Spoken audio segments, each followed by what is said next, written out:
오늘 우리에게 주시는 하나님의 말씀은 사무엘하 3장 31절에서 39절까지의 말씀입니다.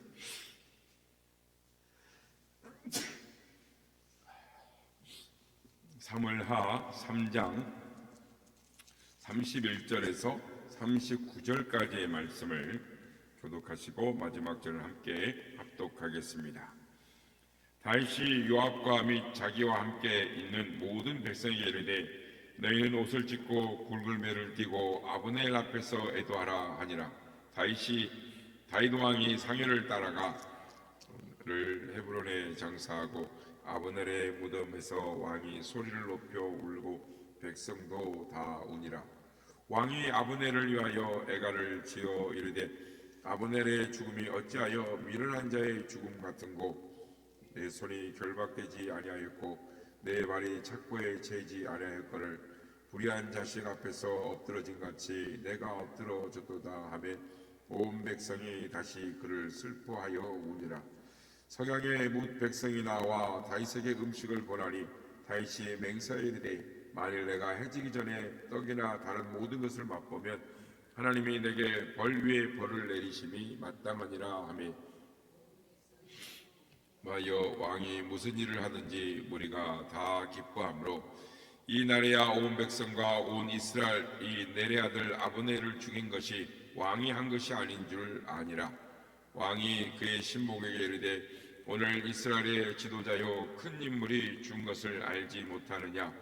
내가 기름 부음을 받은 왕이 되었으나 오늘 약하여서 수라의 아들인 이 사람들을 제어하기가 너무 어려우니 여호와는 악행한 자에게 그 악한 대로 갚으실지로다 하니라.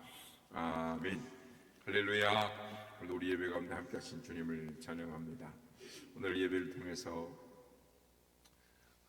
다윗의 고백을 통해서 이 시대를 바라보는, 이 시대에 어떻게 살아가야 하는지 그리스도인의 신앙의 마음의 자세를 깨닫는, 교훈을 받는 시간 되기를 바랍니다. 오늘 사무엘하 3장은 이렇게 끝을 맺습니다. 39절 말씀 보면 내가 기름 부음을 받은 왕이 되었으나 오늘 약하여서 수레의 아들인 이 사람들을 제하기가 너무 어려우니 여호와는 악행한 자에게 그 악한 대로 갚으실지로다 하니라. 다윗은 왕입니다. 그는 내가 기름 부음 받은 왕이지만 약하다 라고 고백을 합니다.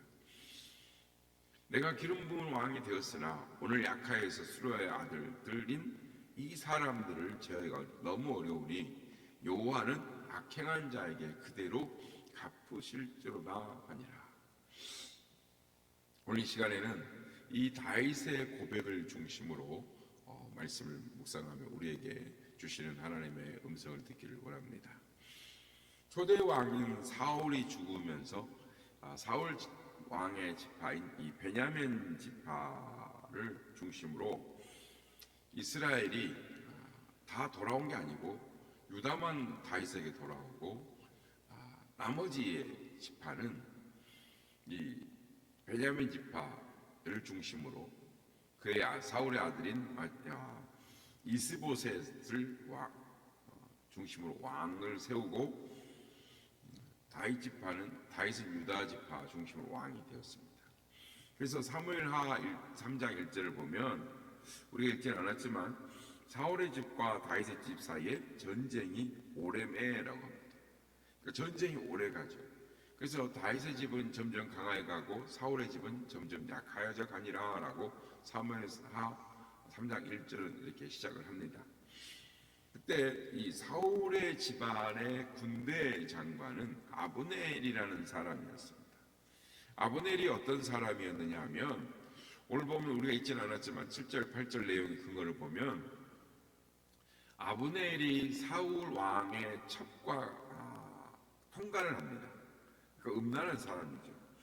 옛날이나 지금이나 이 왕의 여자를 유혹하는 것은 반역입니다.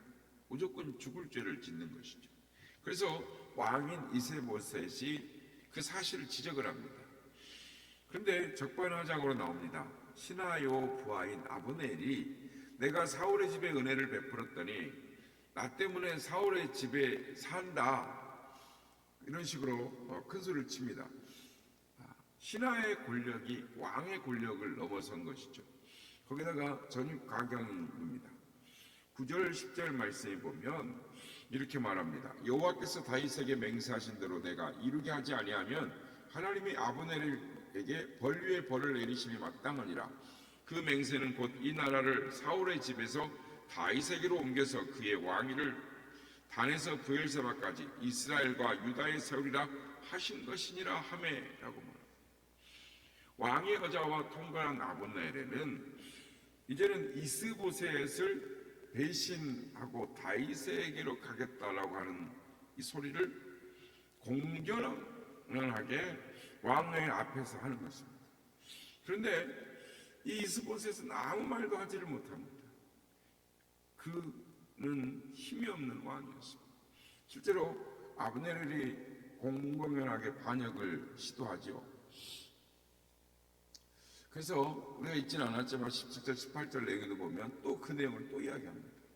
그래서 여러분, 이 아브넬이 여러분 보기에 어떤 사람처럼 보입니까? 권력 지향주의적인 사람입니다. 배신으로 이 새로운 권력을 얻으려고 하는 사람, 배신을 해서 통일 이스라엘 왕국의 창업 공신으로 자리매김을 해서 권력을 대대로 누리려고 하는 기회주의적인, 즉 양심도 도덕도 없는 사람인 것입니다. 그러면 그는 믿음이 있는 사람입니까? 17절 18절에 보면 장로들을 불러다가 하나님의 뜻을 이야기합니다. 이 사람이 하나님의 말씀대로 순종하는 사람 같습니까? 이 사람은 전혀 믿음의 사람이 아닙니다. 그가 하나님의 말씀을 어제 오늘에 알았던 게 아닙니다. 예전부터 하나님의 말씀이 어떤 말씀인지를 알았습니다. 그럼에도 권력을 지키기 위해서 하나님의 말씀을 무시했고 오히려 가장 반대편에서 이제까지 쌓아온 대표적인 사람입니다. 그리고 이제는 다시 여호와의 말씀을 빙자하여 새로운 권력 다윗에게로 접근하려고 하는 사람입니다. 하나님의 말씀을 전혀 무시하는 사람, 하나님의 말씀을 자기의 이익을 위해 도구로 이용하는 사람이었던 것입니다. 그런데 지금 사울의 집안의 군대 장관이요 실적인 아브넬이 지금 자기 주인인 이스보셋을 배신하면서 다윗에게 이스라엘을 드리겠다고 접근을 합니다. 그러니까 이스보셋에게 이 아브넬이 있었다면 다윗에게는 요압이 있었습니다. 요압도 다윗을 무시합니다. 전투에서 승리하고 돌아온 요압이 아브넬이 다윗에게 왔다는 말을 듣고 다윗 왕에게 갑니다. 그리고 말을 쏟아내는 것입니다. 24절부터 26절을 보면 요압이 다윗 왕에게 이렇게 말합니다. 어찌하심이니까 하면서 책망을 하고 왕이 뭘 모른다고, 왕이 속았다고 그러면서 가르칩니다. 그리고 왕 앞에 나와서 아브넬을 쫓아가서 왕 모르게 데리고 와서 우물가에서 칼로 살해를 해버리는 것입니다. 여러분, 왕과 신하가 있으면 누가 누구에게 말하고 들어야 합니까? 나라의 정책을 누가 결정해야 합니까? 신하가 결정해야 합니까? 요압도 역시 아브넬처럼 요압 듣지 않고 자기 마음대로 다 하고 다윗에게 할 말 다 하고 자기 마음대로 나오는 것입니다. 그리고 아브넬을 죽여서 자기의 동생의 원수를 갚습니다. 복수를 한 것이죠. 다윗의 군대 장관인 요압이 독단적으로 다윗 왕도 모르게 명령을 내려서 전에 자기 동생 아비새를 죽였던 이 아브넬을 개인적인 복수심으로 죽여버리는 것입니다. 그럼 요압은 어떤 사람입니까? 요압은 이스라엘의 통일에는 관심이 없습니다. 요압은 나라의 2인자요 기둥이지만 단지 동생의 복수에만 관심 있는 사람이었습니다. 아니 어찌 되면 통일 이스라엘의 국가의 권력자로 자기와 자리 다툼을 할 이 아브넬을 미리 죽여 없애버린 것인지도 모릅니다. 하지만 성도 여러분, 이거를 이스라엘과 유다와 베냐민 사울 집안의 싸움으로 본다면 좋은 일일 수도 있습니다. 사무엘하 4장 1절을 보면 사울의 아들 이스보셋이 아브넬이 헤브론에서 죽었다는 말을 듣고 손맥이 풀리고 이스라엘이 놀랐다라고 말합니다. 아브넬은 이스라엘 집안의 군대 장관이요 실권자요 전쟁 중에 가장 큰 대장이 죽은 것이니 그렇지 않아도 이기고 있는 전쟁인데 이제 승부는 결정이 난 거나 마찬가지입니다. 아브넬의 죽음에서 이스보셋이 손이 풀렸 정도가 되었다면 말할 거 다 한 겁니다. 그렇다면 다윗이 요압을 칭찬해 줘야 되는데 전쟁이 이제 끝입니다. 통일이 눈앞입니다. 어쩌면 호박이 넘굴지 굴러온 것 같은 것입니다. 자기가 명령하지 않아도 요압이 알아서 아브넬을 죽이고 통일 왕국의 창업공신이라고 하는 이 부담스러운 정치적인 권력을 미리 제거해버린 것으로 볼 수도 있습니다. 그러나 다윗은 그 행동을 보고 다윗이 말하는 걸 보면 전혀 다르게 의외로 말합니다. 오늘 말씀 끝에 보면 내가 오늘 약하여서 수루의 아들인 이 사람들을 제어하기가 너무 어려우니 라고 말을 하는 것입니다. 왜 이런 말을 했을까요? 마음이 달라서, 목적이 달라서 그렇습니다. 다윗은 이 일로 인해 이스라엘이 자연스럽게 통일될 기회가 깨어지고 다윗은 백성들에게 아브넬의 죽음을 배후에서 조종한 인물로 낙이 찍혀서 통일 왕국이 민족이 마음이 하나 될 기회가 사라져가는, 그러니까 신정 왕국 자체가 무산될 큰 위기를 만났다라는 것을 다윗은 안타까워하는 것입니다. 물론 군사적으로 사울의 집안보다는 다윗의 집안이 더 강하므로 무력에 의한 통일이 어렵지 않습니다. 하지만 다윗이 진짜 바라는 것은 민족의 평화적인 화합인 것입니다. 왜냐하면 이 나라는 그냥 나라가 아니라 여호와 하나님의 나라이기 때문입니다. 자기가 그냥 나라의 왕이 아니라 선민 이스라엘을 다스리는 분은 하나님이시기 때문입니다. 다윗은 여호와의 왕국, 즉 하나님이 다스리시는 신정 왕국, 피 흘리는 강제적인 정복 전쟁이나 정치적인 음모나 모략으로 이루어지는 나라가 아니라 하나님의 뜻 안에서 온 이스라엘 백성이 마음이 하나가 되어지는 평화적인 통일 왕국을 바랐던 것입니다. 그런데 이런 여호와의 왕국이 한 사람의 사사로운 살인으로 깨어질 위기에 처하게 된 것입니다. 이것이 위기인 것입니다. 지금 다윗은 정치를 신앙의 눈으로 바라보고 있습니다. 신앙의 눈으로 바라보면 이 일은 하나님의 일이 무산되고 왕권에 대한 오해를 불러일으키고 또 여호와의 계획, 즉 목회, 양들을 향한 이스라엘 백성들을 향한 하나님의 목회가 무너질 절박한 순간에 처한 것입니다. 그렇다면 다윗은 지금 이제 어떻게 행동을 해야 할까요? 다윗의 행동은 이스보셋과 비교해 보면 분명하게 다르게 나타나는 것입니다. 우리가 읽어보진 않았지만 앞에 이스보셋의 행동은 시나 아브넬에게 모욕적인 폭언을 들을 때 아브넬을 두려워서 한마디도 하지를 못합니다. 비슷한 경우를 지금 다윗이 당하고 있습니다. 근데 요압이 자신보다 힘이 강해서 요압을 스루의 아들들을 제어할 수 없다는 것을 분명히 인정하면서도 그를 두려워해서 잠잠하지 않습니다.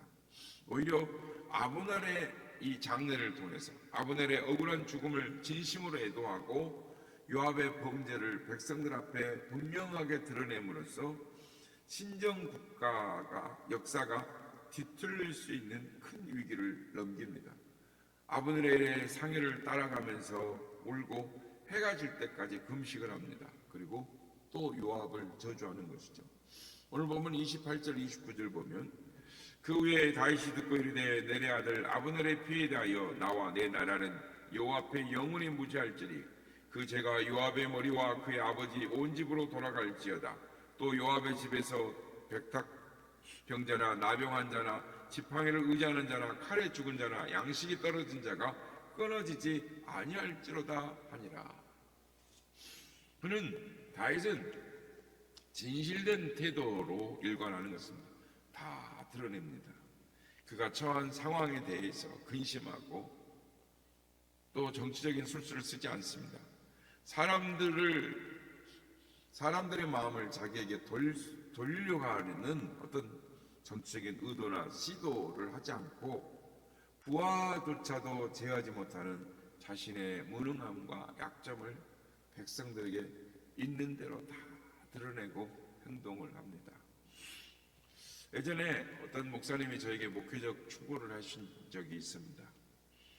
그분은 자기 목회를 물에 비유하면서 물이 길을 묻는 걸 봤냐, 그냥 위에서 아래로 순리대로 흐르고 막히면 돌아가고 힘이 약하면 억지로 뚫지 않으려 하고 한 방울 두 방울 모이고 고여서 그 장애물을 마침내 넘어간다라고 저한테 물의 목회에 대해서 이야기를 해주신 적이 있습니다.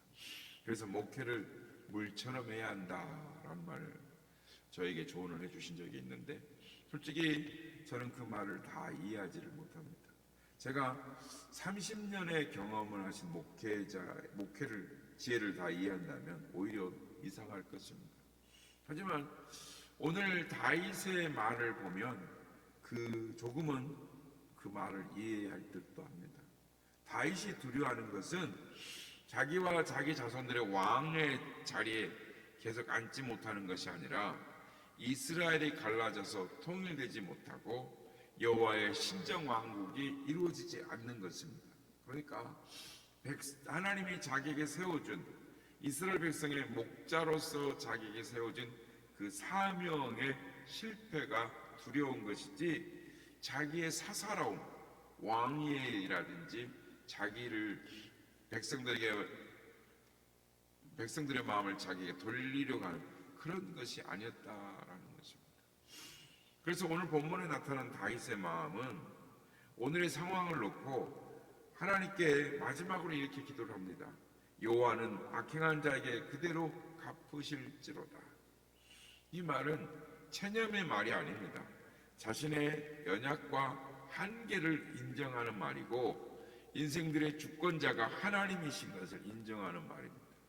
역사의 주인이시며 이스라엘의 주인이신 하나님의 살아계심과 그분의 손길이 반드시 있을 것임을 확신하는 고백의 기도인 것입니다. 이건 또한 목자의 마음을 가진 사람의 기도이기도 한 것입니다. 하나님의 종으로서 어린 양을 돌보는 현장에서 자신의 정체성을 알고 연약과 한계를 깨닫는 사람이 드린 기도인 것입니다. 또한 이 기도는 주인을 찾는 종의 기도이고 살아계신 하나님의 임재를 신뢰하면서 하나님의 양을 맡은 자가 드리는 겸손한 기도인 것입니다. 오늘의 말씀을 정리하고자 합니다. 저는 오늘 다윗의 고백 31구절의 말, 다윗은 내가 약하다. 그렇지만 하나님이 갚으실지로다. 권력을 둘러싸고 통일을 둘러싸고 일어나는 이 여러 사람들의 모습을 보면서 특히 다윗이라고 이름을 가진 이 한 목자의 삶을 묵상하면서 내가 오늘 본문의 다윗의 기도가 나 자신의 기도가 되고 우리 모두의 기도가 됐으면 좋겠다라고 생각을 했습니다. 얼마나 부럽습니까? 기름 부음을 받은 자신의 정체성을 분명히 알고 있으면서 삶의 현장에서 오는 자신의 한계와 연약함을 솔직히 고백하면서 하나님의 일을 방해하는 강력한 세력을 하나님의 살아계심과 주권에 돌려드리는 그 기도, 그리고 세상 권력의 구조와 이익과 손해 구조로 이렇게 이해하지 않고 하나님의 섭리로 이해를 하는 것입니다. 그러니까 전혀 다른 시야를 가지고 살아가는 것이죠. 그러니까 거기에 분노하고 화내고 거기에 뭐 함몰되는 것이 아니라 하나님의 섭리와 시각으로 바라보고, 그러니까 하나님께서 이 다윗을 사랑하지 않고는 먹일 수 없는 사람입니다. 그러니까 우리는 세상을 살면서 수많은 권력과 이권을 접하게 됩니다. 그때 우리는 어떤 사람이 되어야 할까요? 여러분은 어떤 사람이 되시겠습니까? 하수아비 같은 이스봇 왕, 아니면 새로운 권력을 찾는 아브넬 같은 기회주의자, 사적인 복수심에 사로잡혀 대의를 망치는 요압 같은 권력자. 여러분은 다양한 선택을 하실 수 있습니다.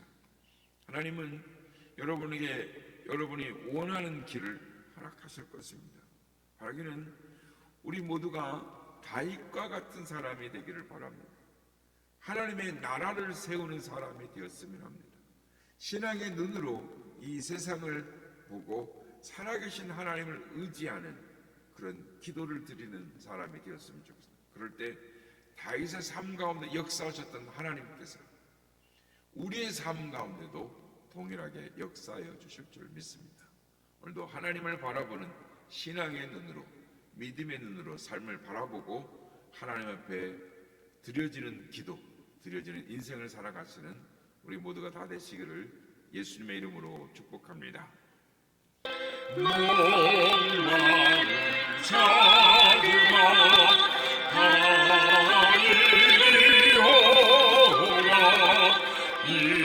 이곳에 좋은 새 부르노라.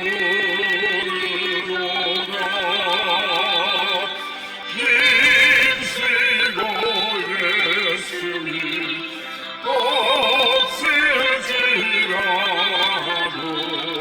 이 생에 오면 다 마시는데 이 생에 쏟는 물 강같이 흘러 온천한 만국에 다 돌아내.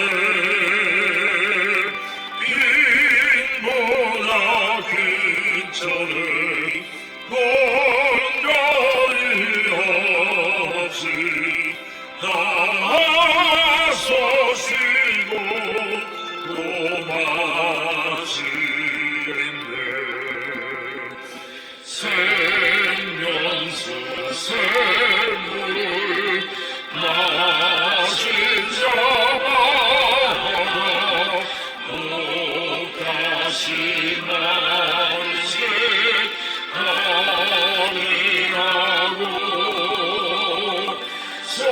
속에서 솟아나 샘솟아내려 영원히 솟아 일꾼 소나리.